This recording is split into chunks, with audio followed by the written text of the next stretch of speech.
요한복음 4장 23절에서 24절 말씀으로 말씀드린 바와 같이 예배자를 찾으시는 하나님, 예배자를 찾으시는 하나님이란 제목으로 귀한 은혜와 도전 나누기를 소망합니다. 주신 말씀 먼저 우리 짧은 말씀이니까 함께 합독하도록 합니다. 요한복음 4장 23절 24절 말씀입니다. 시작. 아버지께 참되게 예배하는 자들은 영과 진리로 예배할 때가 오나니 곧 이때라.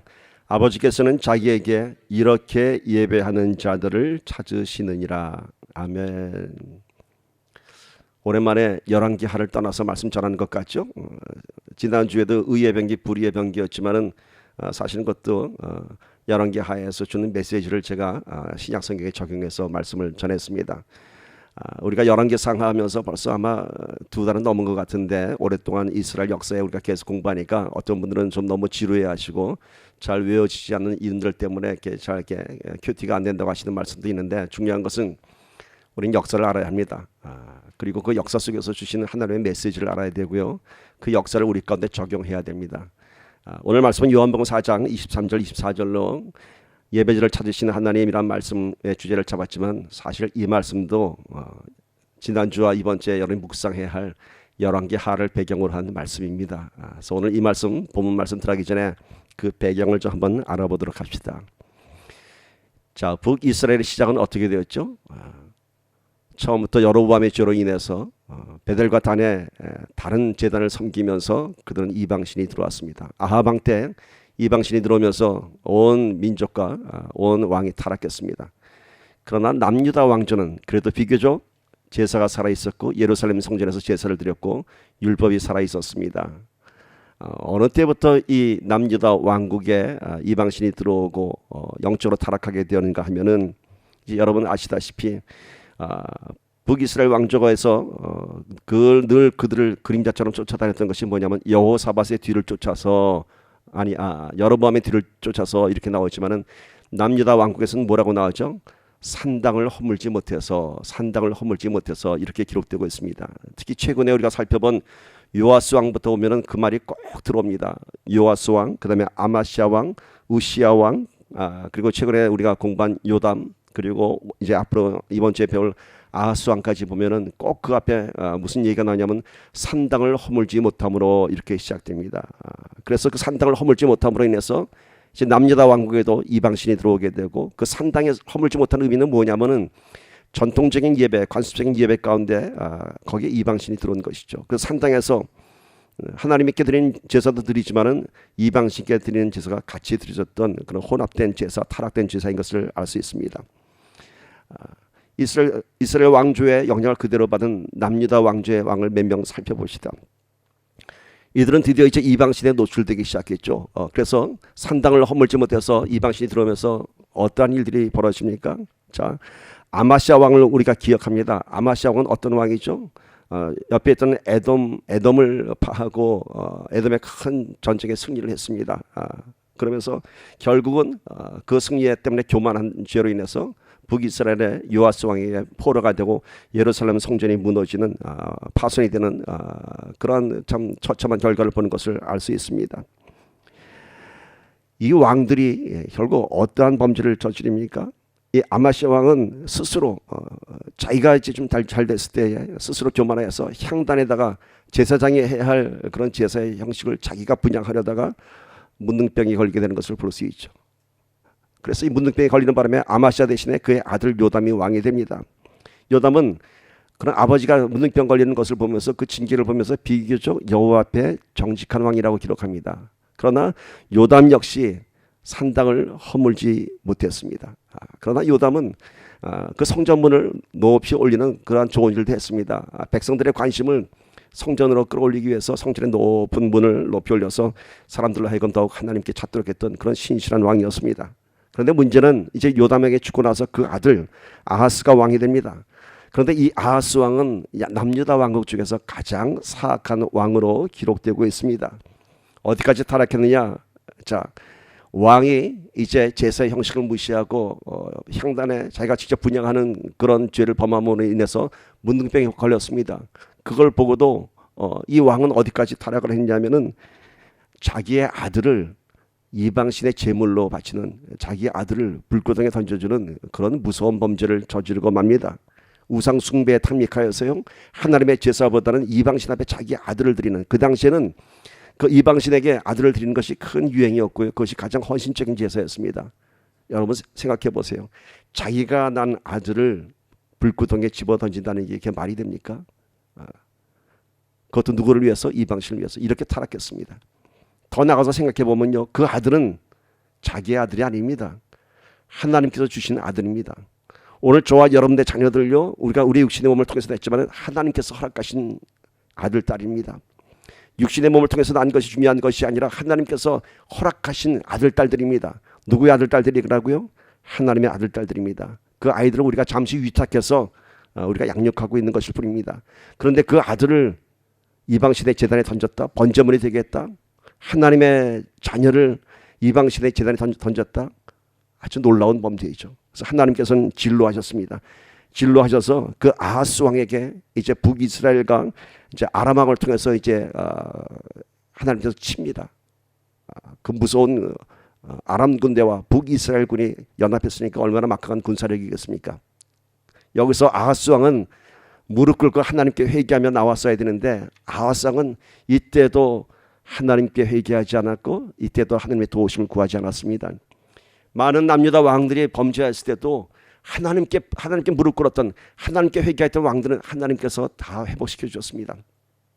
그러나 이 아하스 왕은 이때에도 나라가 침략당해서 그 어려울 때에도 이 아하스 왕은 하나님께 회개하지 못하고 누구한테 도움을 청했냐면은 아람 옆에 있는 아수르라는 강대국에게 도움을 청했습니다. 그래서 그 아수르라는 더 큰 이방 민족이 내려와서 북이스라엘과 아람 민족이 공격하는 것을 다 막아줬습니다. 즉 남유다를 도와줬습니다. 이로 인해서 어떤 일이 벌어졌을까요? 남유다는 아수르 왕에게 무릎 꿇게 되었고요, 마치 속국처럼 그렇게 아수르에게 잘 보여야 되는 그런 나라가 되고 말았습니다. 결국 이 일로 인해서 남유다 왕건 BC 722년에 그 아수르 제국의 멸망을 당합니다. 이때 한 사건이 기록이 됩니다. 이 아하스 왕이 자기를 도와준 아수르 왕에게 참 감사해서 아수르의 수도인 다메섹을 찾아갑니다. 그곳에서 이 아하스가 무엇을 보았냐면은 그 다메섹에 있는 그들의 제단을 보았습니다. 너무 멋졌습니다. 이런 제단이 있구나, 이런 제단이 있구나. 아수르 왕은 이런 제단에서 제사를 드리는구나 하면서 그것이 부러웠습니다. 그래서 그는 자기의 대제사장인 요리야에게 보냅니다. 그 다메섹에 있는 아수르의 제단을 설계도를 그리고 지금으로 치면은 건축 양식만 보낸 것이 아니라 제사의 양식까지 보냈다고 합니다. 그러니까 제사를 드리는 방식까지 다 적어서 보냈습니다. 그 장면 한번 봅시다.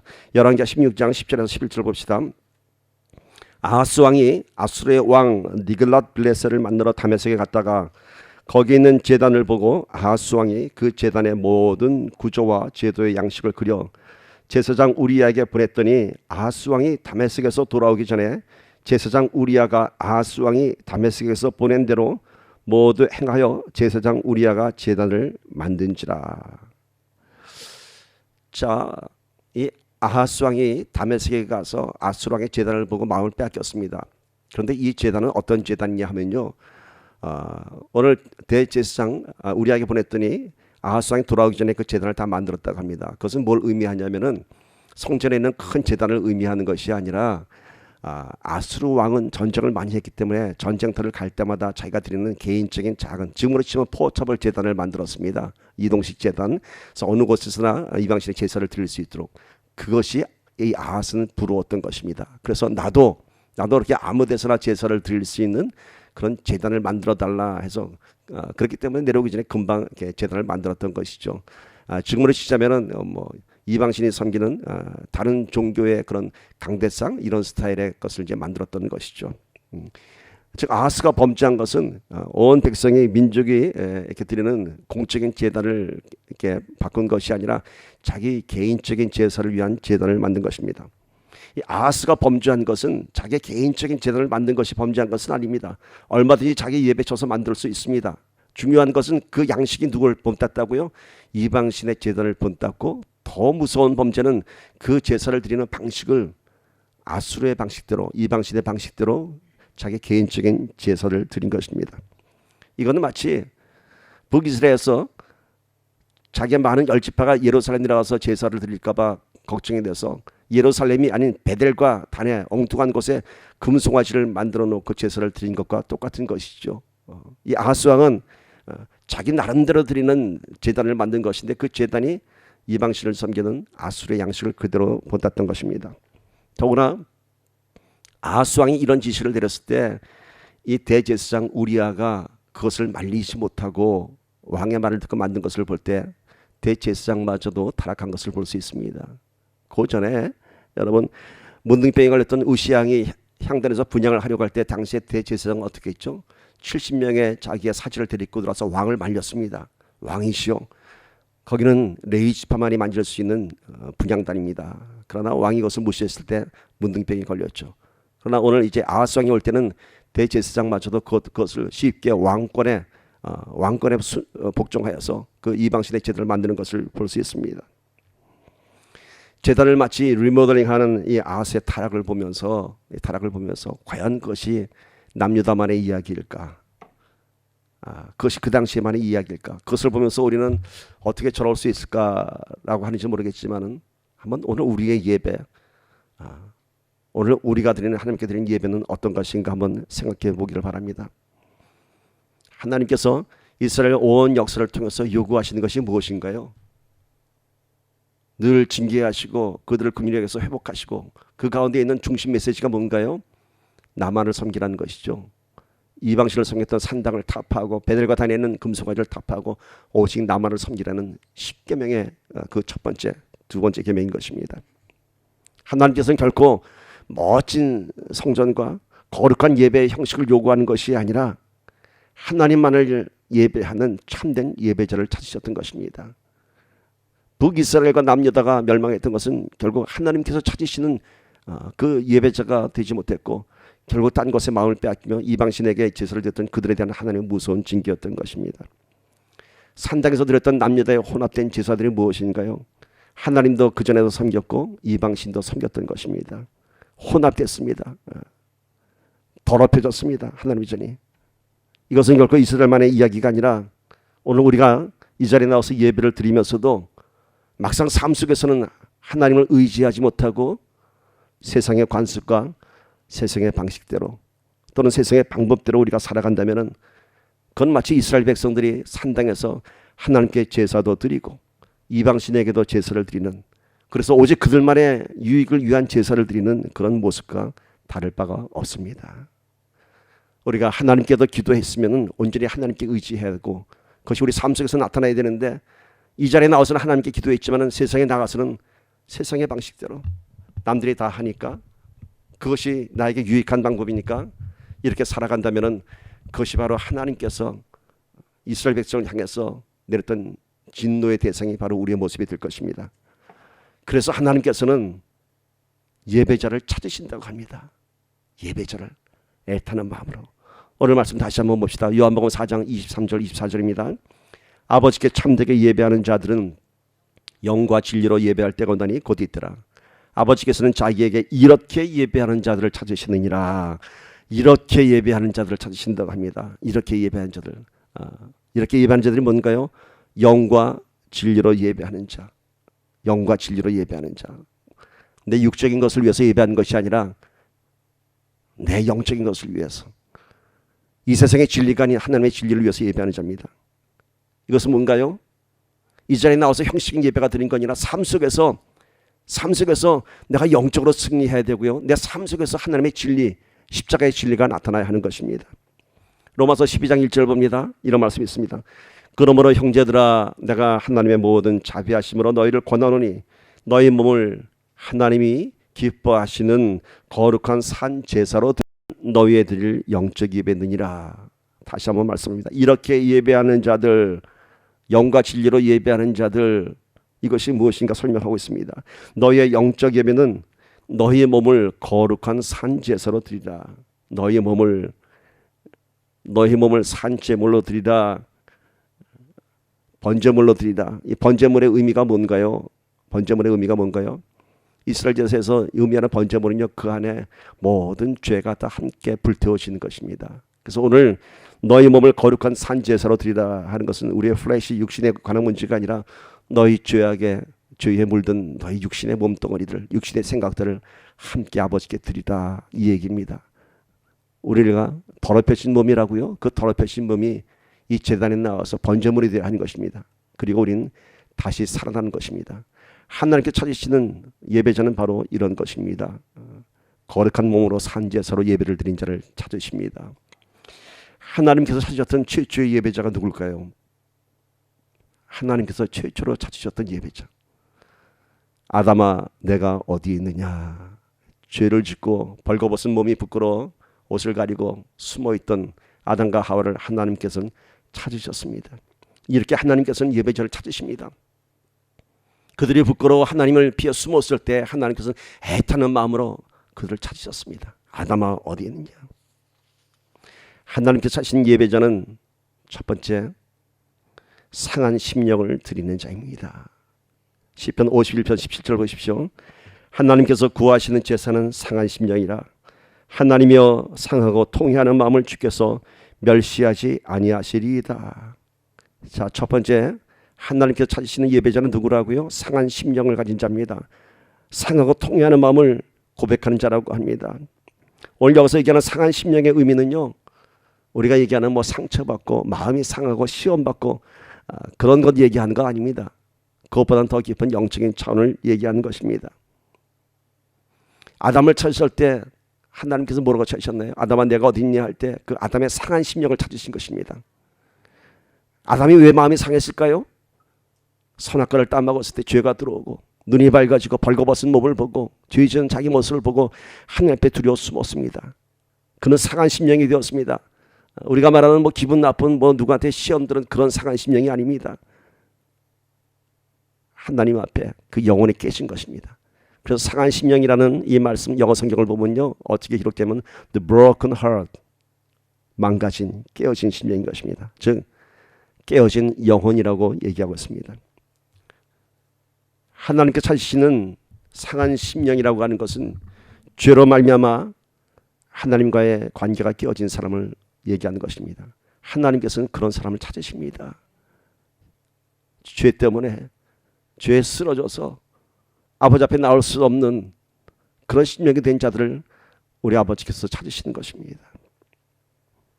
하나님께서 찾으시는 참된 예배자는 우리가 생각하는 것처럼 영혼육에 정결한 사람, 그래서 거룩한 통로가 착 열린 사람, 물론 그런 사람 하나님 기뻐하십니다. 그러나 정말 하나님께 찾으시는 심령은요, 잃어버린 양 한 마리를 찾으시는 예수님의 심정처럼 상하고 깨진 심령을 찾으시는 겁니다.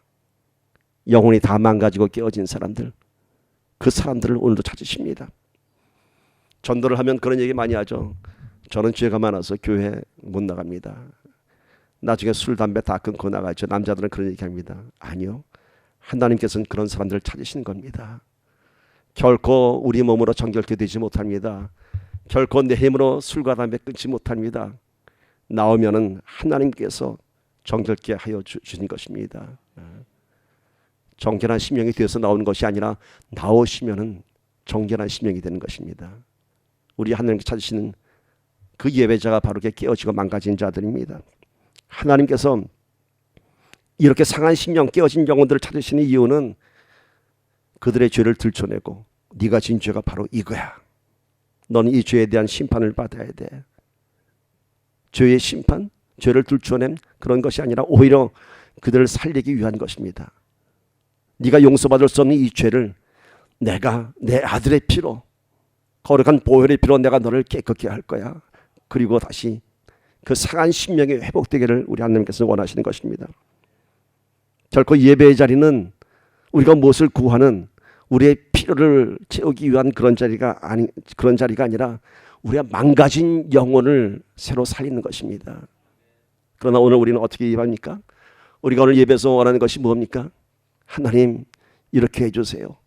하나님 나 이것 없어요. 하나님 나 이거 도와주세요. 내 삶의 문제들의 해결을 위해서 기도하지 않습니까? 물론 우리는 그렇게 기도합니다. 그러나 그 본질 밑에는 내 삶의 문제가 먼저 구해지는 것이 아니라 하나님 내 깨어진 영혼을 살려주세요. 내 상한 심령을 다시 아버지 앞에 나오게 해주세요. 이렇게 기도할 때 하나님의 거룩한 권능이 우리 삶 속에 임재하면서 우리 삶의 문제들은 그 안에서 다스려지는 것입니다. 즉 우리의 눈이 좀 더 영적인 차원을 갖게 되고요, 우리의 구하는 것이 이 땅의 것이 아닌 육적인 것이 아닌 좀 더 고귀한 거룩한 것을 찾게 되는 것입니다. 먹을 것을 찾는 것이 아닌 내 영혼을 살릴 수 있는 것을 찾을 때에 오늘 우리 하나님께서는 우리의 삶의 모든 것을 회복시켜 주십니다. 그래서 내 영혼이 잘됨 같이 내 범사가 잘 되기를 원하신다고 합니다. 영혼이 잘 되는 것이 먼저인 것입니다. 많은 사람들이 이 자리에 나와서 육신의 문제를 구하고, 오늘 말씀처럼 하나님께서 구하시는 제사는 상한 심령이라 얘기했더니 시험 들고 아픈 마음들을 나와서 위로받기 위해서 기도하는지 모르겠습니다. 그러나 우리 하나님께서 원하시는 것은 그것이 아니라, 네가 시험 들고 유혹 들고 지금 마음이 상한 이유는 사람들 때문에 아니야. 나와의 관계가 깨어지기 때문에 네가 그걸 이기지 못하는 것이야. 하나님과 나의 관계가, 거룩한 관계가 살아있으면요, 시험 받지 않습니다. 쓰러지지 않습니다. 이겨낼 수 있습니다. 하나님과의 관계가 지금 내가 깨어졌기 때문에 시험 들고 마음이 상한 것입니다. 예배의 본질을 알기 위해서는요, 우리가 이것을 알아야 됩니다. 우리 여기 나와서 기도합니다. 하나님 이렇게 해주세요, 저렇게 해주세요. 그 중심에 누가 있습니까? 내가 있습니다. 내가 원하는 것 구합니다. 그러나 그 이전에 그것이 1번 순서가 되는 것이 아니라 그 예배의 중심에는 누가 주인공인가요? 우리 하나님입니다. 우리 아버지입니다. 내가 무엇을 구하고 무엇을 받기 이전에 내가 하나님께 나를 드리는 것입니다. 그래서 예배는 serve. 내가 먼저 드리는 것입니다. 내가 상한 심령을 다 드렸을 때 그때 하나님께서 우리의 영혼을 치료시켜 주시며 우리의 구하는 것들을 깨닫게 하여 주시며 선한 것들로 채워주시는 것입니다. 아버지께 드리는 것, 무엇을 드릴 것인가? 헌금이요? 물질이요? 내 정성이요? 그것보다도 하나님께 찾으시는 것은 우리의 상하고 깨지고 지친 심령을 그대로 받기를 원하십니다. 그대로, 아픈 그대로. 왜? 너는 그 아픔을 너 혼자 회복할 수 없어. 나에게 갖고 나와. 그런 예배자를 하나님께서 찾으시는 것입니다. 하나님께서는 우리들의 예배를 통해서 영광받기 위함입니다. 그러나 그 안에는 뭔가요? 내가 너를 살림으로 내가 영광을 드러내겠다 하시는 말씀입니다. 하나님은 스스로 계시는 자고요, 스스로 영광스러운 분입니다. 우리가 찬양하고 경배한다고 그때 하나님이 아이고 할렐루야 아닙니다. 하나님께서는 우리들이 예배를 통해서 살아가는 것을 봤을 때 하나님께서 기뻐하시는 것이고요, 하나님의 영광이 우리들의 삶을 통해서 드러날 때 하나님께서 기뻐하시는 것입니다. 그것이 예배의 본질입니다. 그런데 그렇게 하나님께서는 상한 심령들을 찾으시는데 오늘 우리는 어떤 모습으로 나와 있는지 한번 생각해 보기를 바랍니다. 아무렇지도 않은 모습으로 그저 그 전주나 또 그 전주나 어쩌면 당당한 모습으로 익숙한 모습으로 이 자리에 나와 있는지 모르겠습니다. 그러나 우리 하나님께서는 우리의 깊은 죄를 아십니다. 아무리 변장을 하고 아무렇지 않은 척 연기를 해도 우리 하나님께서는 아십니다. 하나님 앞에 나와서 우리의 아픔을 드러내야 하는데 그 아픔을 드러내기 싫어서 아무렇지도 않은 척 예배를 드린다면 우리 하나님께서 안타고 하실 것입니다. 예배에 성공하지 못하는 이유는 우리가 하나님 앞에 다 모든 것을 열어드리고 드려야 하는데 자꾸만 내 모습을 변장합니다. 연기를 합니다. 나를 포장하고 사람을 속일 수는 있을지 몰라도 하나님은 다 아십니다. 오늘 이 자리가 하나님 앞에 나와서 저와 여러분의 아픔을, 우리의 죄인된 모습들을, 내가 정말 죽어가고 있음을, 내가 갈급해 있음을 고백해 하는 것입니다. 다윗이 그런 예배자였습니다. 자기 아픔을 다 고백하며 상한 심령을 다 드렸습니다. 여러분 병원 가면 어떻게 합니까? 의사가 물어보기 전에 제가 어디 아파요 라고 증상을 얘기합니다. 그러면 또 의사가 또 우리가 알지 못하는 다른 증상들을 물어봅니다. 이건 어떻습니까? 저건 어떻습니까? 일단 대화를 통해서 의사는 환자의 증상을 진료를 합니다. 근데 의사 앞에 나가서 저 아무렇지도 않은데요, 저 안 아픈데요 라고 한다면은 왜 병원에 왔습니까? 의사가 어떻게 진료를 하겠습니까? 저희 어머니가 그러셨어요. 저희 어머니가 병원 가시면 늘 혈압약 드시면서도 어떠세요? 그럼 전 혈압도 없고요, 밥도 잘 먹고요, 잠도 잘 자고요. 아픈 데도 없대요. 집에서는 분명히 아침 저녁으로 혈압약도 드시고 다리가 아프시다 그러고 아이고 아이고 하면서 왜 이렇게 병원 앞에만 가면은 의사가 무서운지 전 괜찮아요. 아픈 데가 없어요. 전 건강해요. 늘 그러셨어요. 저희가 웃었습니다. 긍정적인 마음인지 모르겠지만은 그 자리에서만큼은 아픈 것을 얘기해야죠. 의사가 주옥합니다. 할머니 안 아픈데 왜 오셨어요? 그렇죠. 우리 하나님이 그러십니다. 너 이 자리에 나와서 괜찮니? You fine? No, you're not fine. 내가 너 이제 치료해야 돼. 너 깨졌어. 망가졌어. 아무렇지도 않은 척, 아프지 않은 척, 괜찮은 척하고 예배를 드리는 모습은요, 위선자의 모습입니다. 위선된 예배자의 모습입니다. 우리 하나님께서 그런 예배자를 보시면서 안타까워하시는 것입니다. 아담아 내가 어디 있냐 하는 것처럼 오늘 우리가 물으십니다. 영명아 내가 어디 있느냐? 영명아 내가 어디 있냐? 네, 아시죠 하나님? 오늘 우리 이 자리에서 저도 마찬가지고 우리의 상한 심령, 간절한 마음을 고백하는 살아있는 예배가 되기를 축복합니다. 그때 하나님께서 만나주십니다. 하나님께 찾으시는 예배자 두 번째 모습을 봅니다. 간절히 주를 찾는 자입니다. 간절히 주를 찾는 자입니다. 상한 심령으로 나와서 그냥 넉넉히 앉아서 아버지 나 죽었어요 하고 앉아있는 것이 아니라 Help me, 하나님 나 좀 살려주세요. 나를 좀 봐주세요 아버지. 내가 이렇게 죄 가운데 또 아버지 앞에 부끄러운 모습으로 나왔어요. 아버지 look at me. 간절히 찾아야 하는 것입니다. 우리말에도 보채는 애들 젖 한번 더 물린다고 하지 않습니까? 예배는 간절히 찾아야 합니다. 성경에 기록된 인물들 중에서 가장 간절하게 가장 진실하게 아버지를 찾았던 예배자가 누굴까요? 전 다윗이라고 꼽고 싶습니다. 그래서 하나님은 그를 하나님 마음에 합한 자라고 말씀하셨습니다. 시편 42편 1절 봅시다. 하나님이여 사슴이 시냇물을 찾기에 갈급함같이 내 영혼이 주를 찾기에 갈급하나이다. 다윗은 자기의 갈급함을 하나님을 간절히 찾는 모습을 목마른 사슴들이 시냇물을 찾아 뛰는 것에 비유했습니다. 다윗은 광야에서 목동 생활을 하면서 수많은 목마른 사슴들을 보았습니다. 이 사슴들은요 매년 발정기가 되면요 짝을 찾아서 그냥 광야를 뛰어다닙니다. 짝짓기를 하고 나면은 그 갈증을 찾기 위해서 물을 찾아다닙니다. 저 먼 곳에 물이 보입니다. 사슴들이 먼지를 날리면서 달려갑니다. 저곳에 물이 있다.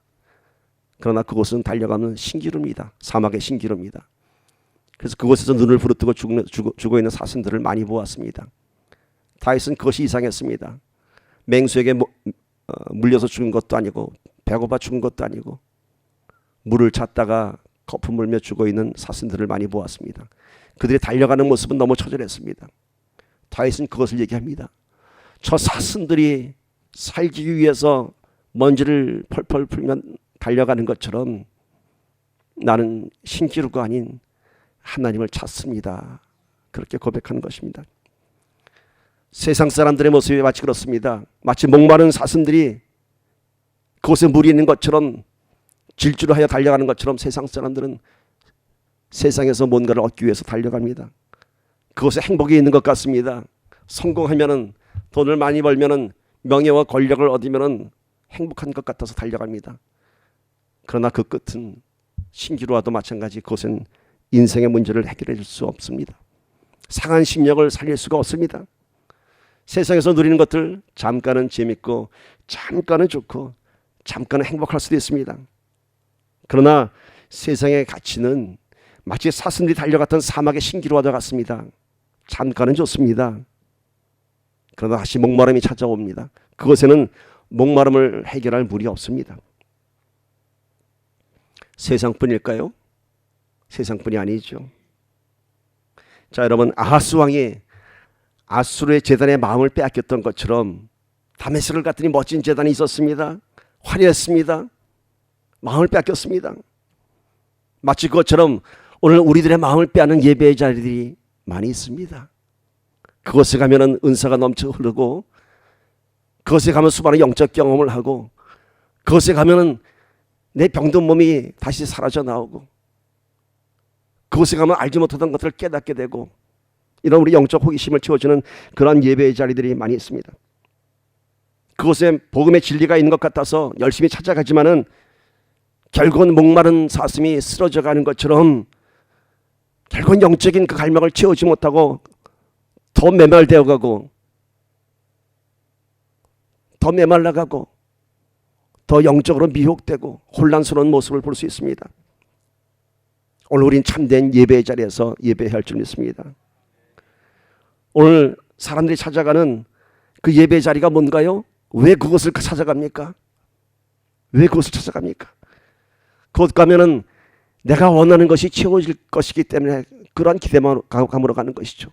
그러나 참된 예배의 자리는 내 것이 채워지는 것이 아니라 하나님의 것이 채워지는 자리입니다. 내 것을 구하기 위해서 찾아가는 것이 아니라 하나님의 것을 채우기 위해서 찾아가야 하는 것입니다. 내 병 낫기 위해서, 내 사업의 문제를 위해서, 아니요, 그것이 아니라 그것을 기도하기 이전에 하나님의 것으로 내가 채워져야 합니다. 하나님의 뜻을 알아야 되고요, 하나님의 심정을 알아야 합니다. 우리를 미혹시키는 것들 참 많이 있습니다. 참 많이 있습니다. 그래서 우리 이 마지막 때는 정말 조심해야 됩니다. 내가 뜨겁게 부르시면은, 내가 그렇게 간절히 기도하면은, 눈물 뿌려서 기도하고 나면은 우리 마음에 그런 생각이 듭니다. 왠지 기도가 응답된 것 같은 그런 만족을 느낄 수가 있습니다. 그러나 기도의 응답은 그런 감성적인 만족이 아닙니다. 내가 스스로 느끼는 그러한 것이 아닙니다. 참된 기도의 응답은 내가 스스로 만족을 구하는 것이 아니라, 내가 스스로 느끼는 것이 아니라 하나님의 임재가 와야 되는 것입니다. 하나님의 심정을 알아야 되는 것입니다. 내가 기도를 열심히 했으니까 하나님께서 응답하셨을 것이야, 내 생각이죠. 정말로 기도가 응답되면요, 여러분은 그 눈물 뿌려 기도한 그 자리에서 우리 기도가 응답이 되면요, 우리는 내가 구했던 것 보기 전에 하나님께서 채워주신 것을 우리가 볼 수 있습니다. 하나님이 이것이었군요. 그래서 내가 기도하는 그 응답의 제목들이 바뀔 때가 있습니다. 이것을 놓고 기도했는데 정말로 응답이 되니까 이거 아니었어요. 그래서 우리 이렇게 인도하십니다. 그러나 우리가 그 기도의 중심에 내가 그 중심에 서 있다면은, 하나님이 아닌 내가 되어 있다면 거기에서 그 집착에서 놓지 못합니다. 그래서 마치 내가 그렇게 매달려 기도하면 이것이 응답된 것 같은 착각에 빠집니다. 아니요, 기도 가운데 하나님의 음성 듣기를 축복합니다. 기도 가운데 내가 원하는 것을 집착하는 것이 아니라 하나님께서 원하는 것이 무엇인지, 하나님께서 오늘 나에게 주시고자 하는 것이 무엇인지 그것을 깨닫기를 축복합니다. 목마른 사슴의 간절함은, 오늘 다윗이 얘기하는 목마른 사슴의 간절함은 신기루의 물을 찾는 것이 아니라 하나님을 찾는 간절함인 것입니다. 물을 찾는 것이 아니라 하나님을 찾는 간절함인 것입니다. 오늘 우리가 그런 예배자가 되어야 됩니다. 내 삶의 문제를 해결하는 기도가 아니라 하나님을 찾는 기도자가, 예배자가 되어야 할 것입니다. 내가 찾는 물은 또다시 목마릅니다. 지금 내가 기도하는 내 삶의 문제들, 그거 해결되면요, 또 다른 문제가 옵니다. 인생은 그렇습니다. 그 문제는 지금 해결됐다고 할렐루야 기뻐하며 하나님께 찬양을 올립니다. 물론 하나님께서 해결해 주십니다. 그러나 또 그 문제는 찾아옵니다. 그것이 우리의 인생입니다. 오늘 하나님께서 우리에게 주시는 예배의 감격은 영혼이 마르지 않는 생수의 은혜인 것입니다. 세상의 문제가 해결되면 또 그 문제가 찾아오는 것처럼 또 다른 목마름이 있겠지만은, 우리 예수님께서 말씀하셨던 것처럼 나는 이 세상의 떡이 아니라 생명의 떡으로 오셨다고, 내가 주는 물은 다시는 목마르지 아니하리라고 말씀하십니다. 오늘 우리는 그러한 다시는 목마르지 않는 하나님께로부터 오는 거룩한 생수의 은혜를 받아야 할 줄 믿습니다. 간절히 찾는 것이 무엇이라고요? 위로부터 오는 내 영혼을 적시는 생수를 찾아야 하는 것입니다. 내 삶의 문제가 아닌, 이것이 해결되면 그 다음에 내 삶의 문제들은 우리 하나님께서 거룩한 통로가 열릴 때에 삶의 문제들을 다스릴 수 있는 그런 영권을 주시는 것입니다. 우리는 예배에 대해서 얼마든지 잘 알고 있습니다. 그러나 이렇게 말씀 가운데 깨달음이 있어도요, 예배에 성공하기는 쉽지 않습니다. 자꾸 사단이 우리의 마음을 빼앗아갑니다. 지금도 어쩌면 이 순간에도 자꾸만 내 속에 딴 생각을 주는 그런 사단의 유혹이 있을 것입니다. 예배는 집중해야 합니다. 그 한순간이 내 생명을 살리는, 내 영을 살리는 그 중요한 순간을 깨달을 때 예배에 집중할 수 있는 것입니다. 이렇게 예배 훈련이 되어 있지 않으면요, 언제나 예배는 형식에서 끝나고 맙니다. 예배를 드린 것 같지만 예배를 드린 것이 아닌, 그래서 늘 영혼이 갈급한 것을 경험하게 됩니다. 이렇게 집중하는 예배는 훈련되어야 합니다. 그냥 되는 것이 아닙니다. 하나님만 집중하는 그런 훈련 가운데 우리가 그런 거룩한 통로가 열리는 것입니다. 한국의 양궁 선수들이 늘 세계를 제패하죠. 이번에도 유니버시아드에서 아마 전부 금메달을 딴 것 같은데, 양궁 선수들이 어떻게 훈련하는지 아세요? 활을 쏘는 그 순간에 그 고요한 정적 가운데 그 관역을 집중해야 됩니다. 근데 이 선수들이 훈련할 때 야구장 가서 훈련한다고 합니다. 수많은 관중들이 떠들고 환성 속에서 그 속에서 활을 쏜다고 합니다. 그렇게 훈련되어질 때에 실제 경기장에서 어떤 소리가 들어와도 관역에 집중할 수 있다고 합니다. 오늘 우리가 어떤 마음으로 예배를 드립니까? 시끄러운 야구장 속에서도 그 조그만 타켓을 하나 보고 집중했던 양궁 선수들의 훈련처럼 오늘 수많은 소리와 마음 생각들이 우리를 공격할지라도 하나님 한 분만 집중하기를 축복합니다. 그것은 훈련되어야지 하는 것입니다. 2015년 7월 12일 오늘 이 예배의 자리는 단 한 번밖에 없는 예배입니다. 얼마나 놀랐습니까? 내 온 인생을 통틀어서, 아니 온 우주에 오늘 우리 은혜 선교회 예배는 딱 유일한 하나의 예배입니다. 어느 곳에도 이렇게 똑같은 말씀 없고요, 어느 곳에도 우리의 똑같은 예배 자리 없습니다. 하나님께서 이 예배를 디자인하셨습니다. 왜? 저와 여러분을 살리기 위해서. 그런데 집중 안 한다고요? 잔치를 배설했을 때 여러 핑계를 대면서 잔치에 오지 않았던 사람들에게 그 잔치의 주인이 얘기합니다. 너희는 다시는 이 잔치를 누리지 못하리라. 이 자리가 바로 그 자리입니다. 이 자리가 온 우주의 역사를 통해서 2015년 7월 12일 날 저와 여러분에게 이 말씀을 통해서 하나님께서 이 잔치 자리를 준비하셨습니다. 집중해야죠. 어느 한 말씀이라도 지금 제 목사가 주는 말씀이 아니라 하나님께서 주시는 말씀입니다. 저도 지금 여기 있는 원고요, 이거는 그냥 쓴 겁니다. 제가 이 순간 하나님께서 주시는 말씀이 쏟아져 나오는 겁니다. 재밌는 얘기 하나 해드릴게요. 지난주 월요일 날 우리 노예 목사님들 모임이 있었습니다.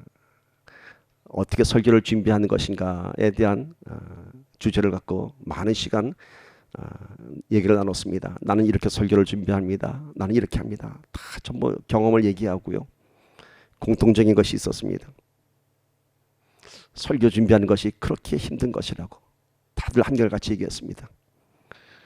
이제 갓 개척한 젊은 목사님이 그런 얘기했습니다. 자기 순서가 되자 첫 마디가 이렇게 얘기합니다. 저는요 얼마나 설교 준비하는 게 힘든지 모릅니다 하면서 무슨 얘기를 하냐면, 내가 암만 생각해봐도 이 목사는 인간이 할 짓이 못된 것 같다고. 전부 웃었습니다. 젊은 목사의 그 솔직한 편, 이건 사람이 할 짓이 아니라고 합니다. 맞죠? 사람이 할 짓이 아니죠. 말씀은 사람이 전하는 것이 아닙니다. 하나님께서 주신 말씀이 나를 통해서 이렇게 전달해지는 것입니다. 전 그래도 참 감사하더라고요. 많은 목사님들이 설교 끝나고 나면 성도들을 만나기 싫어한다고 합니다. 내가 이 말을 왜 했을까 하면서 늘 실패한 설교 때문에 사무실 들어가서 사람들을 안 만나려고 한다고 합니다. 근데 저는 왠지 모르게 저는 말씀 끝나고 나면 참 기쁩니다. 제가 말씀이 좋아서가 아니라, 제가 잘해서가 아니라 이 부족한 나를 하나님께서 쓰셨다는 것이 전 참 기쁩니다. 그 말씀이 부족하건 뭐하건 간에 그거는 하나님께서 주시는 은혜고요. 저는 제 부족한 말씀에도 성도들이 큰 은혜 받기를 기도한 것입니다. 말씀은요 사람의 입술의 재주가 아닙니다. 성령의 기름 부으심이 있어야 합니다. 하나님은 사랑이시라 똑같은 한 말씀에도요 우리가 사랑을 체험하는 사람이 있는가 하면은 so what? 무슨 차이일까요? 그 안에 어노인팅이 있어야 하는 것입니다. 저는 우리의 이 예배가 하나님께서 막 부어주는 그런 예배인 것을 믿습니다. 이제 세 번째 하나님께서 하시는 예배자는요 삶 속에서 승리하는 예배자를 찾으십니다. 삶 속에서 상한 심령을 들여서 영혼이 회복되고 간절히 주를 찾아서 내가 원하는 것이 세상 것이 아닌 하나님의 것을 찾는 자가 되었으면 이제 그 많은 것들을 채워서 세상에 나가서 내 삶 속에서 승리하는 예배자가 되어야 하는 것입니다. 오늘 우리들은 하나님을 믿는, 예수 그리스도를 믿는 크리스찬인 동시에 세상 사람들과 동일하게 세상에 나가서 잡도 가져야 하고요, 돈도 벌어야 합니다. 가게도 해야 되고요, 사회생활도 해야 되고, 안 믿는 사람들과 교제도 해야 되고, 관계를 맺어야 됩니다.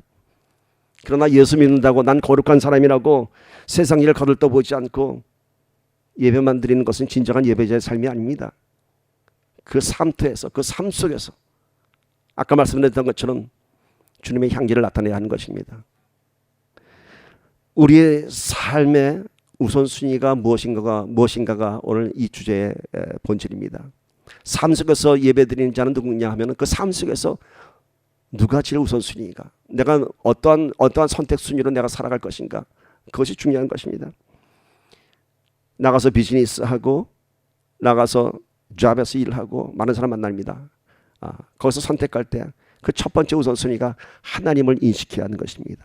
하나님으로 인하여, 하나님 때문에, 하나님을 위하여 살아가야 하는 것입니다.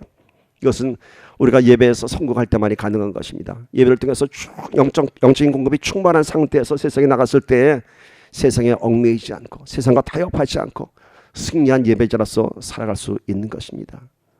아까 우리가 찬양했던 내가 서 있는 그곳이 주의 향기가 넘치게 하소서, 내가 서 있는 곳이 예배 자리가 되게 하소서, 그것처럼 내가 어떤 곳에 서 있든, 내가 어느 곳에 누구와 만나고 있든 그것이 예배드린 자리가 되어야 하는 것입니다. 디모데후서 2장 4절 봅시다. 군사로 다니는 자는 자기 생활에 얽매이는 자가 하나도 없나니 이는 군사로 모집한 자를 기쁘게 하려 함이라. 믿음의 군사는요, 자기 생활에 얽매이는 것이 아닙니다. 오히려 자기 생활을 내 영적인 권능으로 다스리는 자입니다. 그런 자가 군사로 모집한 자라 하나님께서 기뻐한다고 합니다. 참된 예배자는 내 자신의 영적 회복과 충만함을 통해서 세상에 나가서 세상의 문제들을 내가 다스리고 승리하는 것입니다. 세상의 문제에 끌려다니는 것이 아니라 세상의 삶 속에서 내 생활이 얽매이는 자가 아니라 그것을 오히려 컨트롤, 통치하고 하나님의 권능을 선포하는 것입니다. 예배에 대한 결과가 삶 속에서 나타나야 합니다. 다시 이스라엘 역사를 잠깐 들어가 볼까요?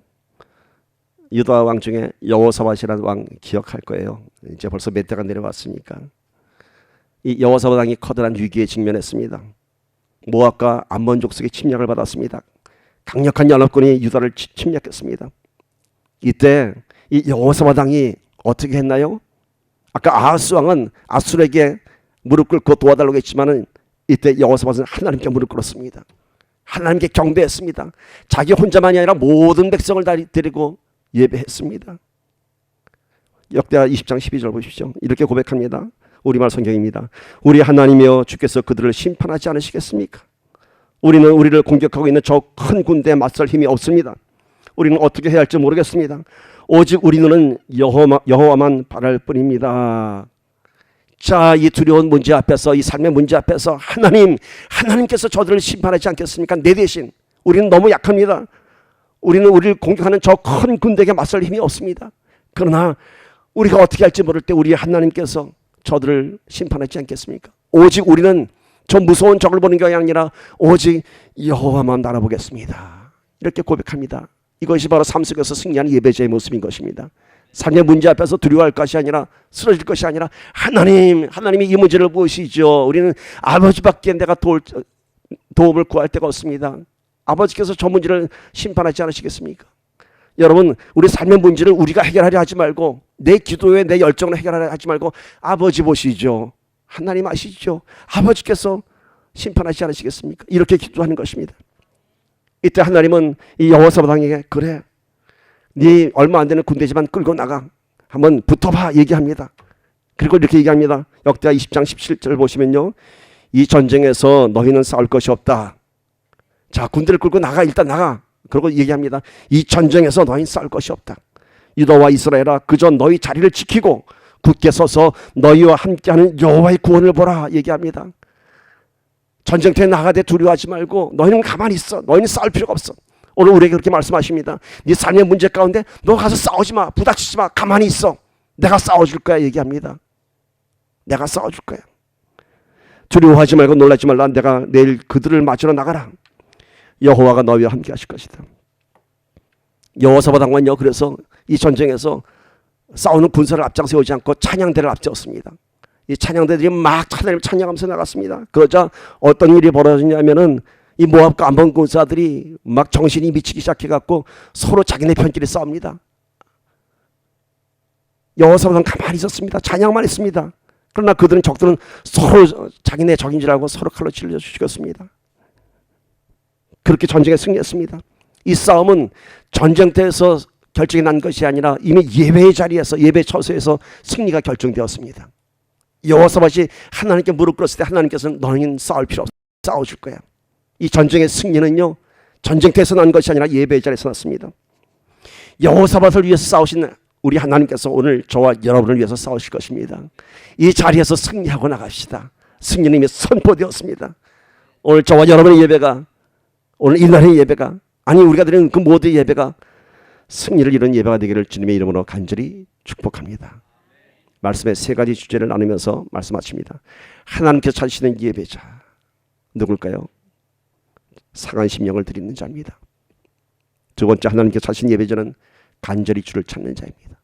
세 번째, 하나님께서 찾으신 예배자는 삶 속에서 승리하는 예배자입니다. 이렇게 되기를 예수님의 이름으로 간절히 축원합니다. 우리 한번 눈을 감으시고 오늘 이 말씀을 놓고 우리 한번 간절히 묵상하며 기도하기를 바랍니다. 하나님께서는 찾으신다고 합니다. 찾으신다고 합니다.